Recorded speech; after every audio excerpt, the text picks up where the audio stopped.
সাথে রাত 2টা-1টার সময় আমার রান্না বান্না করতে হয় ওর জন্য অনেক সময়। আপনি তার এই চাহিদা কিভাবে পূরণ করেন? হ্যাঁ, অসুবিধা হয় না। পার্টনারশিপ ভালো থাকলে, অ্যাডজাস্টমেন্ট ভালো থাকলে করা যায়। তো আপনি বললেন মাত্র একটা কথা বললেন, রাত 2টার সময় তার চাহিদা পূরণ হয় করতে এরকম হুট করে দেখা যায় যে বাসায় চলে আসে, তখন মানে কুক রাত করতে 2টার হয়। সময় আপনার বাসা থাকে? হ্যাঁ, আমরা নিয়ার বাই আমরা থাকি। আচ্ছা, নিয়ার বাই। তো এই যে আপনার বাসার ফ্যামিলির আর লোকজন যারা আছে, তারা কখনো কমপ্লেইন বা সোসাইটি কোনো না না না, না, আমার কারণ নিজের আমরা তো বাড়িতে খুব আমি থাকি। ফ্রেন্ডলি, এটা শশী তো আপু, ভালো আপনার জিনিস। কি লাইফে কোনো এক্স আছে?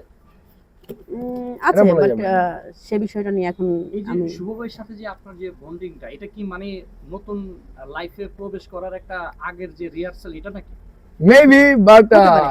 না, আপনার মুখ থেকে শুনতে চাই। শুভ না, ভাই, হতে পারে। আমরা আপনি দেখা যাক কতদিন এই সুন্দর বিষয়টাকে আরো সুন্দর করা যায় কিভাবে। ছেলে তো অনেক দুষ্টু, 2 দিন পর পর বয়ফ্রেন্ড না গার্লফ্রেন্ড পায়। ও আচ্ছা আচ্ছা, আমি আমার ক্ষেত্রে সেটা দেখিনি।